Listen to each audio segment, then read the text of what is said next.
Have you ever been told that you need to stomp on the volley?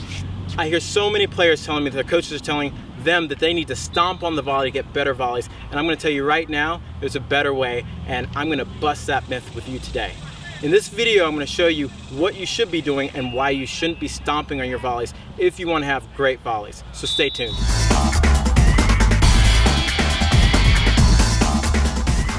So in this video, like I promised, I'm going to show you or bust the myth of the stomping on the volley. First thing I want to tell you why this is important. If you want to have great volleys and feel comfortable moving through the court like you see the pros do, or anybody that has great volleys, you need to stop stomping today. So my first analogy that I want to share with you about the stomp is, have you ever been in a car and you're driving down the road and someone stomps on the brakes? What happens? You jolt forward, you lose your balance, and if you're the person on the passenger, they're holding you back. Well, that's exactly what you're doing to your volley when you stomp. First of all, look what happens when I stomp. The moment I start stomping, my racket's gonna go down. My entire body's gonna go down. So I'm gonna take the ball into the net. That's not what we wanna do. The second thing that I think hurts you when you stomp is you're not transitioning forward. Let's think about it. Easier volleys are hit when they're higher above the net. But if you have to stop and stomp, you're gonna let the ball get lower and lower and lower, making the volley more difficult on you. So what should we do? I call it flowing. You wanna flow through the volley. So what that looks like is I'm gonna set my outside leg and flow forward and continue. Instead of what I see players doing is stomping, okay? We wanna flow through the volley. The reason I call it flowing through the volley is because you wanna have distance when you're moving through your volley. When I stomp, you can see I'm taking a very small step. But when I flow, I'm going outside, covering a lot of ground, and using my body weight to push through the ball. So I'm gonna show you some demos of this so you can see exactly what I'm talking about and the difference between stomping and flowing. So this is what I first see, the traditional forehand stomp volley. I'm stomping, okay, I'm going down, even if I wanted to try to make it. Look how much court I'm not covering, okay? You see how my body stops?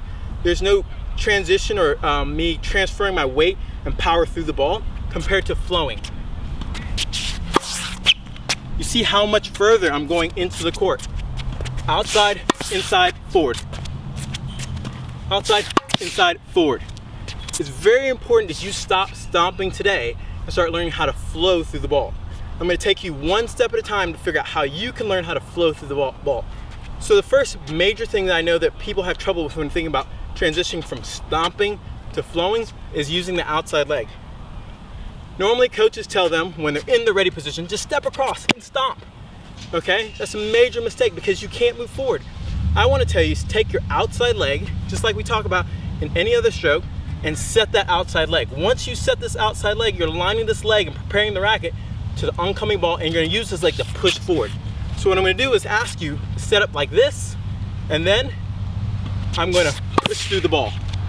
But really I'm pushing through the ball with my legs. I can take my same racket, prepare it, tuck it right here, and I'm going to push my body weight through the ball. The timing, which is the crucial part, is that I set up and I have to time that I'm pushing through the ball with my outside leg, and then I'm going to land with this foot as the ball is released off my strings. I'm not going to do what I think of people load the outside leg, they push, and then they make contact. You see how my body weight stops again. It's just like stomping. What I want to do is load, hit, and then release at the end. Again, boom, outside, okay, outside, okay, one more. We're going to go outside, okay. So next time you hear somebody telling you, you need to stomp, you tell them, no, I need to stop. And you need to start flowing through the ball. I guarantee you, your volleys will improve that much more. This is Kevin Garlington at TotalTennisDomination.com. If you like this video, give me a thumbs up. And make sure you check out my site, TotalTennisDomination.com, and subscribe to this channel.